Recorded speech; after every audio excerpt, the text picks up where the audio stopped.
जय हिंद बच्चों, आप सभी का अपने YouTube चैनल नमो भारत टीचमेंट में हार्दिक स्वागत और अभिनंदन करता हूं।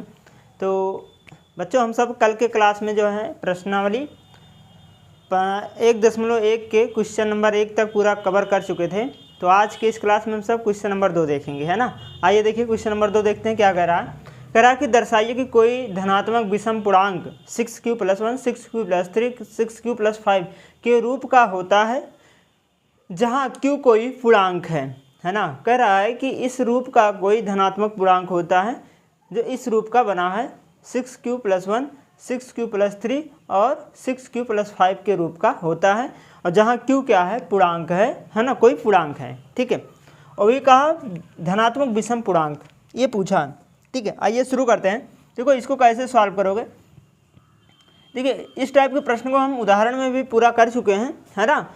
सबसे पहले आप इस टाइप के प्रश्न में आपको पता होना चाहिए कि यूक्लिड विभाजन एल्गोरिथम होता क्या है ना।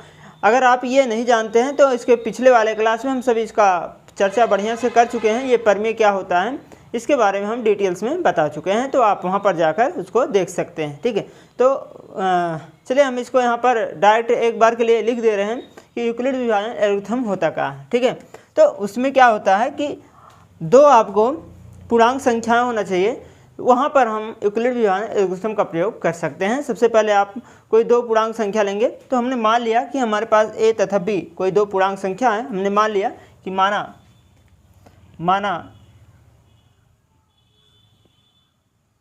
दो पूर्णांक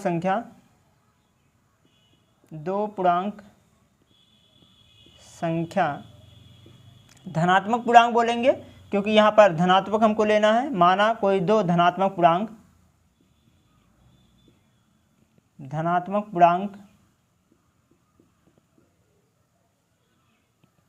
संख्या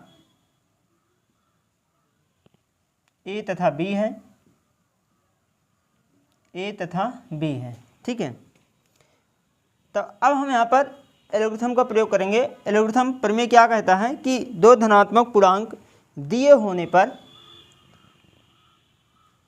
यहाँ पर एक बार के लिए लिख ले रहे हैं कि यूक्लिड विभाजन एल्गोरिथम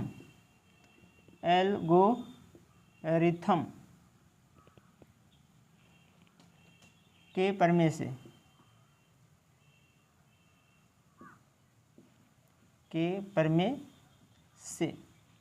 ये प्रमेय क्या कहता है कि यदि हमको दो धनात्मक पूर्णांक संख्याएं पता है, ठीक है, यदि एक बार के लिए लिख रहे हैं, ध्यान से देखिएगा, दो धनात्मक पूर्णांक दिए होने पर दो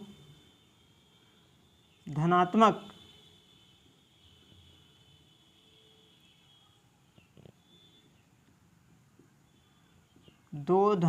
पूर्णांक दिए होने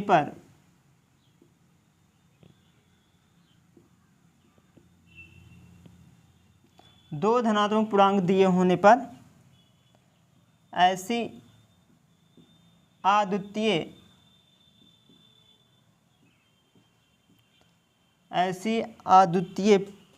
पूर्ण संख्या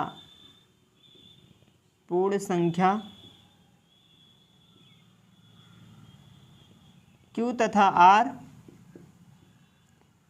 तथा R उपस्थित होती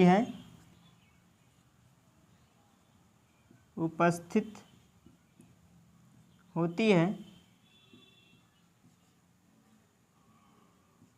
या उपस्थित रहती, लिख दे रहे हैं, उपस्थित रहती है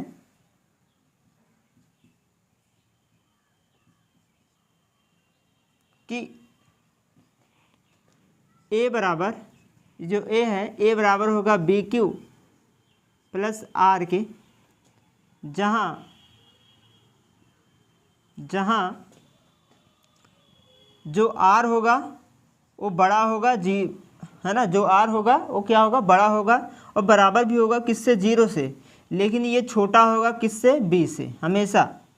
ठीक है, अब यहाँ पर पहले समझेंगे कि ये होता क्या है। पहले तो जानेंगे ये a क्या है। जो a होता है ये हमारा भाज्य कहलाता है, भाग की क्रिया में भाज्य कहलाता है। b जो होता है वो भाजक होता है, और क्यू जो होता है वो भागफल होता है, भागफल, और जो आर होता है वो शेषफल होता है, शेषफल। तो भाग की क्रिया में ये सभी पता होना चाहिए, है ना, कि भाज्य क्या है, भागफल क्या है और भाजक क्या है, इन सभी को यहाँ पर पता होना चाहिए। ठीक है, तो ये कहता है कि हमारे पास अगर दो पूर्णांक संख्याएं हैं, है ना, दो धनात्मक पूर्णांक संख्या दिए होने पर, पता रहने पर, ऐसी अद्वितीय पूर्ण संख्या q तथा r उपस्थित रहती है उसमें कि a बराबर होगा बी क्यू प्लस आर के, जहाँ जो r होगा वो हमेशा 0 से बड़ा होगा और बराबर भी हो सकता है लेकिन b से छोटा होगा। मतलब जो शेषफल होगा, यहाँ पे देखिए b क्या है, भाजक है, और r क्या है, शेषफल। इसका मतलब जो शेषफल होगा वो हमेशा भाजक से छोटा होता है ना, किससे, भाजक से।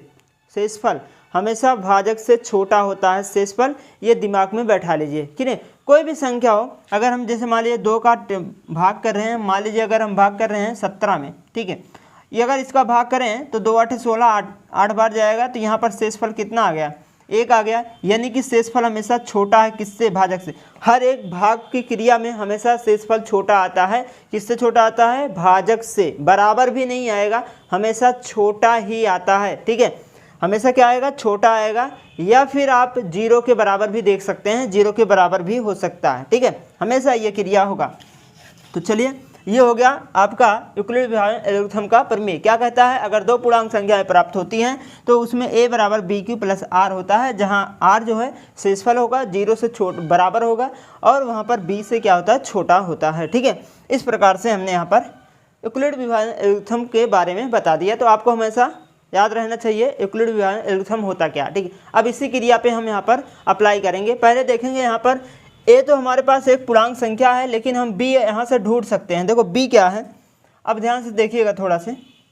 देखो, अगर हम यहाँ से b निकालें, बताओ b क्या हो जाएगा। तो यहाँ से आपका देखिए बहुत सारे विषम पूर्णांक संख्या दे रखे हैं। देखो 6q plus are, 6q plus 3, 6q plus 5, ये सब आपके विषम पूर्णांक दिए हैं। लेकिन अगर एल्गोरिथम का प्रयोग करें तो बी क्यू प्लस आर होता है, बी क्यू प्लस आर होता है, बी क्यू प्लस आर होता है, बी क्यू प्लस आर होता है। ये क्या होता है, यूक्लिड विभाजन एल्गोरिथम का प्रमेय है। यहाँ पर q का गुणांक क्या है, 6 है। यहाँ q गुणांक कितना है, b, तो b की वैल्यू कितना हो जाएगा, 6 हो जाएगा। यहाँ पर b की वैल्यू कितना हो जाएगा, 6। यहाँ पर b की वैल्यू कितना हो जाएगा, 6। यानी कि हमको भाजक मिल चुका है, मतलब दूसरा पूर्णांक संख्या हमको मिल चुका है, जो कि क्या है, यहाँ पर 6 है ना। चलिए, इसको मिटा दे रहे हैं अब। तो यहाँ से क्लियर हो गया, तो b कहाँ से आपको प्राप्त होता है। ठीक है, अब यहाँ पर सुनिएगा थोड़ा से कि अब हमारे पास दो, है ना, पूर्णांक संख्या हो गया। अब लिखेंगे कि अब a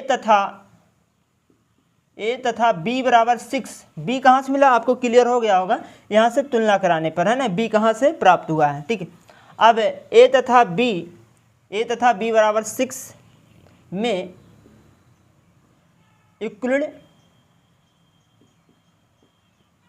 यूक्लिड विभाजन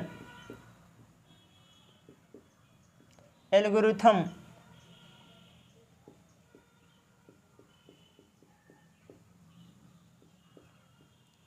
का प्रयोग करने पर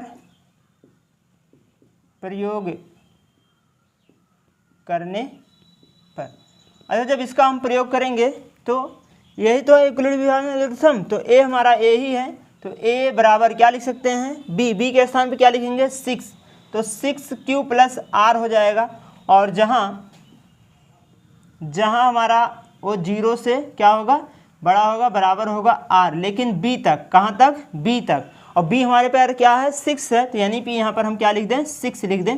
ठीक है, अब कहने का मतलब यहाँ से जो r की वैल्यू है अर्थात करके लिख दे रहे हैं, अर्थात जो हमारे पास r आएगा वो 0 से लेकर 6 तक की वैल्यू होगी। 6 नहीं हो सकती, हमने क्या कहा, शेषफल कभी भाजक के बराबर नहीं होगा, यानी कि 6 नहीं हो सकता। अब देखो शेषफल यानी r क्या क्या हो सकता है, अगर 0 से लेकर 6 की वैल्यू है तो 0 भी हो सकता है, 1 भी हो सकता है, 2 भी हो सकता है, 3 भी हो सकता है, 4 भी हो सकता है, और 5 भी हो सकता है, लेकिन 6 नहीं हो सकता। ठीक है, तो कितने शेषफल आ गए, 6 आ गए। तो 6 शेष मतलब 6 शेषफल हैं, 2 2 4 2 6, जिसमें से 0 से लेकर 5 तक आपके शेषफल हैं। ठीक है, अब एक एक वैल्यू हम यहाँ पर रख कर चेक करेंगे कि हमारे पास जो संख्या है, पूर्ण संख्या जो हमने, पूर्णांक संख्या जो हमने लिया है वो क्या क्या प्राप्त होता है। ठीक है, तो पहला कंडीशन कि जब पहले तो जब हम r बराबर 0 रखते हैं, है ना, यदि r बराबर 0, यदि r बराबर 0 हो तो अगर हम r बराबर 0 ले लें तो बताओ a बराबर क्या मिलेगा। तो a बराबर यहाँ हो जाएगा 6q और r के स्थान पे कितना रखेंगे, 0, यानी कि यहाँ से आपको मिल जाएगा 6q, या फिर हम इसको ऐसे लिख सकते हैं 2 गुणे 3q लिख सकते हैं। क्लियर है, चलो अच्छा अगला कंडीशन देखते हैं। यदि हमारे पास r बराबर 1 ले लिया जाए, अगर r बराबर 1 हो तो तब a बराबर क्या होगा, तो a बराबर यहाँ पर रखेंगे तो हो जाएगा 6q + 1 हो जाएगा। बोलो इतना बात सही है। चलिए अच्छा अगला, यदि हम r बराबर 2 ले लें हो तो तब आपका a बराबर कितना मिलेगा, r हम 2 रख रहे हैं तो 2 रखोगे हो जाएगा 6q + 2, यानी कि आप इसको ऐसे 2 यहाँ से कॉमन लेकर 3q + 1 लिख सकते हैं। क्लियर, अच्छा अगला एक और बचा है, यदि r बराबर हम 3 ले लें, 3 हो तो तब a बराबर क्या मिलेगा, तो a बराबर मिल जाएगा 6q + 3, यानी कि आप यहाँ से अगर 3 कॉमन ले सकते हैं तो 3 कॉमन आ जाएगा तो हो जाएगा 2q + 1 हो जाएगा। ठीक है, 2q + 1 आ जाएगा। क्लियर हुआ इतना बात। अच्छा एक और है, 4 वाला ले लेते हैं। यदि r बराबर हम 4 ले लें तो a बराबर क्या मिलेगा आपको, 6q, r के स्थान पे 4 रखेंगे तो प्लस का 4, यानी कि 2 हम कॉमन ले लें तो ये हो जाएगा 2 3 6 और 2 दूना 4 हो जाएगा। एक और है, यदि हम r बराबर 5 ले लें, r बराबर 5 हो तो a बराबर क्या मिलेगा, यहाँ हो जाएगा 6q + 5। अब यहाँ पर कोई कॉमन नहीं है ना। इस प्रकार से हमारे पास कितने संख्या मिले, अगर हम शेषफल 6 लेते हैं, है ना, यदि हम शेषफल 0 से 6 लेते हैं तो इस प्रकार के हमको 2 2 4 2 6 संख्याएं आपको धन पूर्णांक प्राप्त होंगे, है ना, 6 धन पूर्णांक संख्याएं प्राप्त होंगे। अब इसमें बताना है कौन कौन से, इसमें पूछा क्या है, कह रहा विषम पूर्णांक, क्या बोला है, विषम पूर्णांक इतने इतने के रूप का है, तो क्यों कह रहा है, जहाँ क्यों क्या है पूर्णांक, कह रहा आपको दिखाना है कि ये सब कैसे हैं, विषम पूर्णांक के हैं। आपको दिखाना है कि जो 6q + 1 है, 6q + 3 है, 6q + 5 है, ये सब विषम पूर्णांक होते हैं, विषम धन पूर्णांक होते हैं, आपको ये दिखाना है। तो आइए देख लेते हैं। तो देखिए विषम संख्याएं वो संख्या होते हैं जो 2 से मतलब 2 से पूर्णतः क्या हो जाए, विभाजित हो जाए, कर ले जाए, विभाजित हो जाए, वो सब क्या होते हैं, सम संख्याएं होते हैं। और विषम क्या होते हैं, वह संख्याएं जो 2 से पूर्णतः विभाजित ना हो, वो क्या होते हैं, विषम संख्या होते हैं। अब इसमें देखा जाए कौन कौन से 2 से विभाजित हो रहा है। अगर इसको 2 से काटा जाए तो 2 2 कट जाएगा, इसका मतलब इसमें 2 है तो इसका मतलब 2 से विभाजित हो रहा है, इसमें 2 है ये भी 2 से विभाजित होगा, इसमें 2 नहीं है, देखो पूरे कॉमन में 2 होना चाहिए तब जाके ये कटेगा, तो इसमें भी 2 नहीं है, इसमें 2 है तो ये भी पूरा कट जाएगा, ये भी नहीं कटेगा क्योंकि इसमें पूरे कॉमन में 2 नहीं है ना।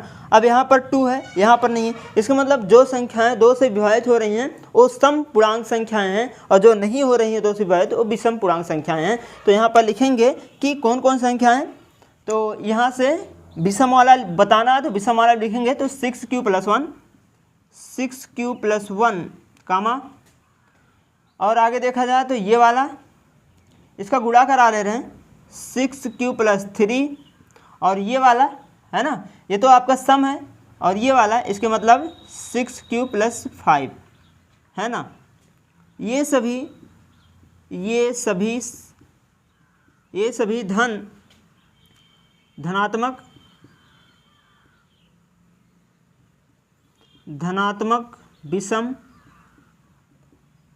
धनात्मक विषम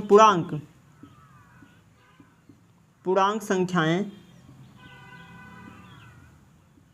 धनात्मक विषम पूर्णांक संख्याएं हैं। क्लियर हुआ बात?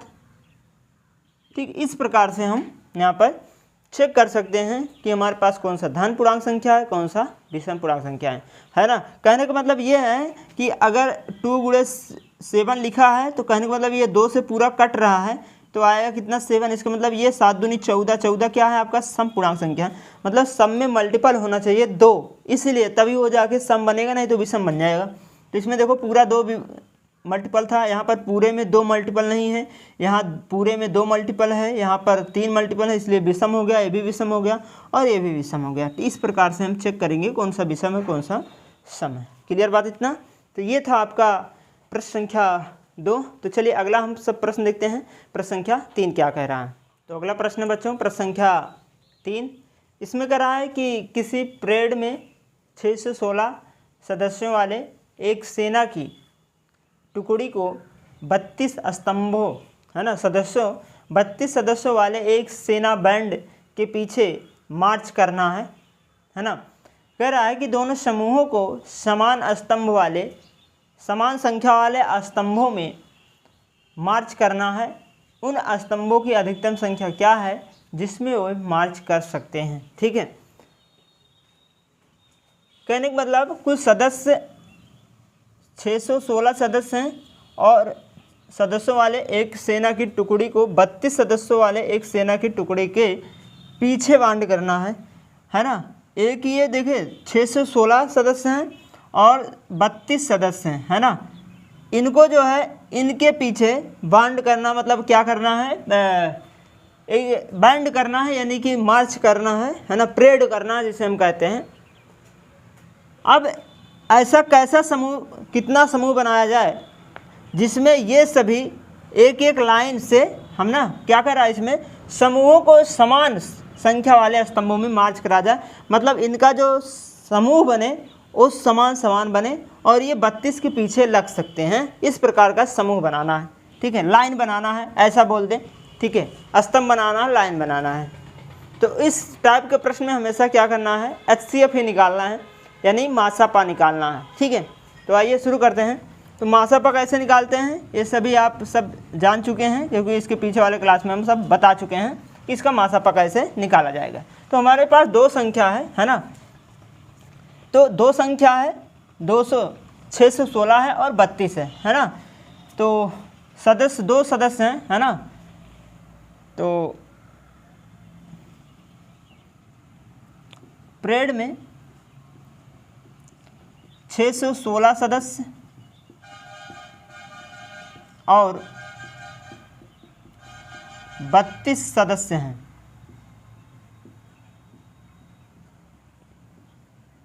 तो परेड में 2 टाइप के सदस्य बने हुए हैं, एक तो 616 का और 32 का, 2 टाइप के सदस्य हैं।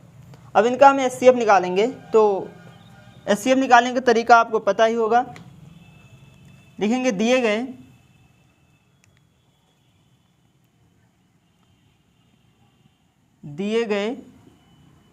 संख्या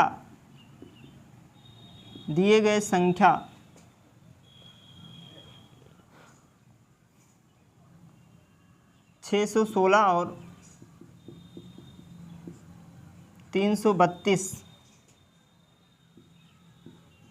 पूर्णांक इस प्रकार हैं, पूर्णांक संख्या ऐसे लिख दे, दिए गए सदस्य लिख दे रहे हैं, सदस्य दिए गए सदस्य 616 और 332 पूर्णांक संख्या इस प्रकार हैं, इस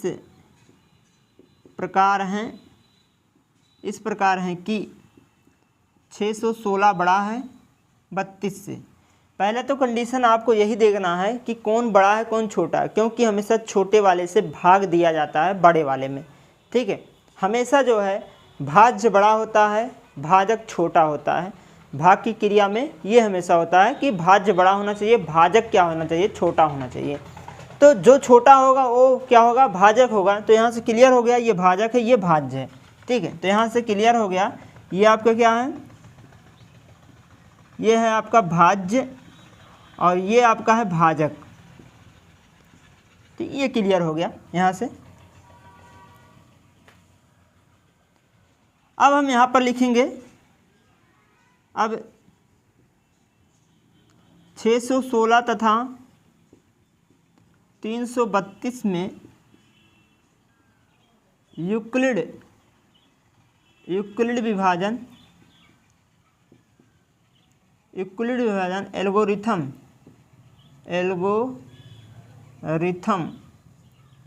का प्रयोग करने पर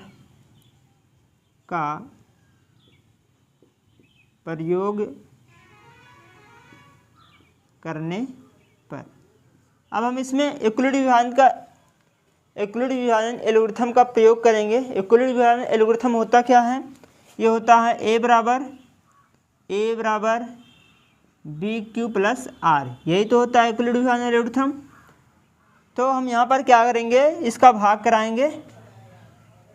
तो चलिए भाग करा लेते हैं। 32 से भाग कराएंगे 616 में। 32 दूना 64 होता है, ज़्यादा हो जाएगा, एक बार जाएगा तो ये आ जाएगा आपका 32। इसको माइनस करेंगे तो जब माइनस करोगे तो आ जाएगा 11। 11 में से 2 घटाएंगे, 9 2 11 होता है, और यहाँ 5 में से 3 घट 2 आ जाएगा, 29 आ जाएगा। ठीक है, अब हम यहाँ पर 6 उतार लेंगे। ठीक है, अभी और भाग जाएगा। ये हमेशा छोटा होना चाहिए भाजक से, अभी ये बड़ा है, अभी भाग जाएगा। तो अब कितना बार ले जाए? ठीक है, चलो चेक कर लेते हैं।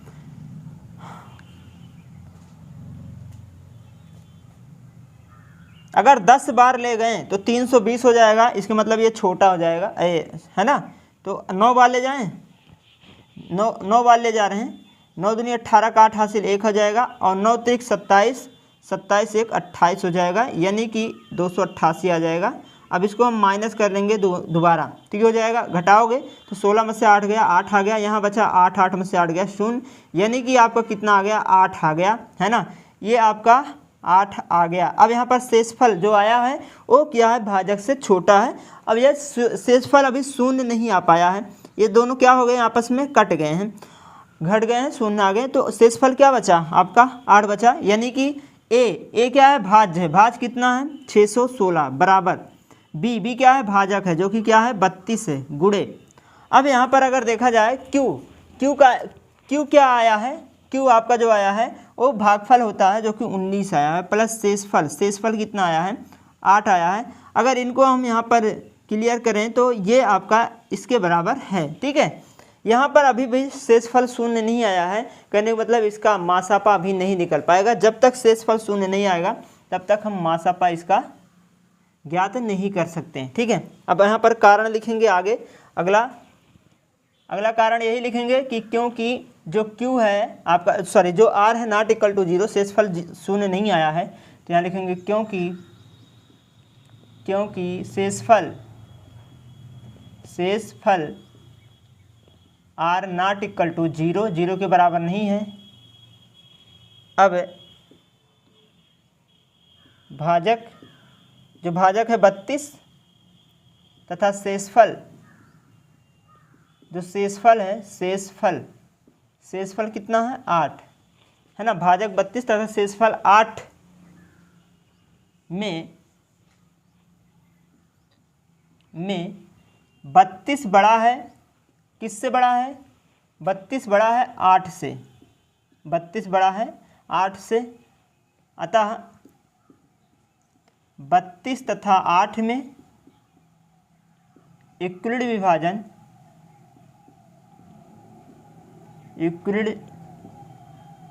विभाजन एल्गोरिथम का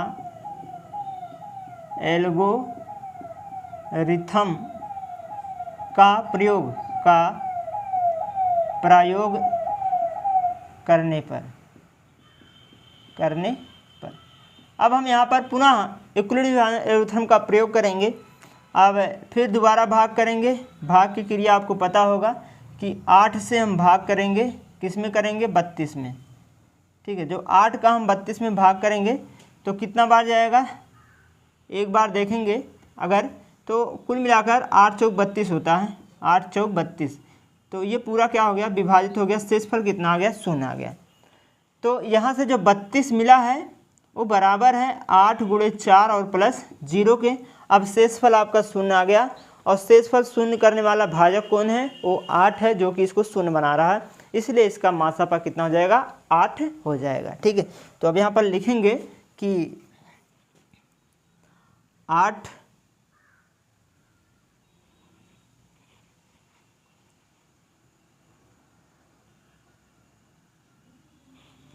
32 और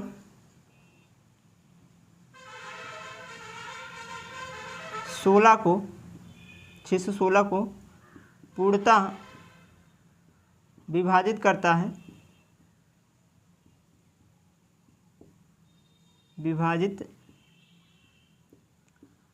है, अतः यहाँ लिख दे रहे हैं, अतः 32 और 616 का जो HCF होगा, HCF 8 होगा।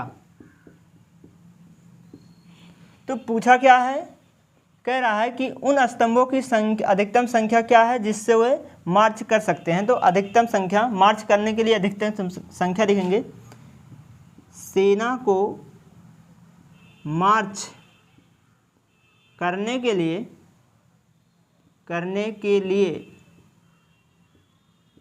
अधिकतम स्तंभ,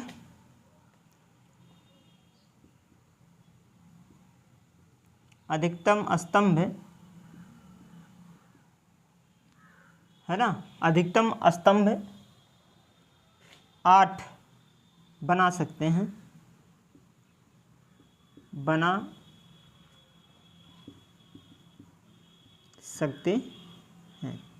और यही आपका आंसर हो जाएगा।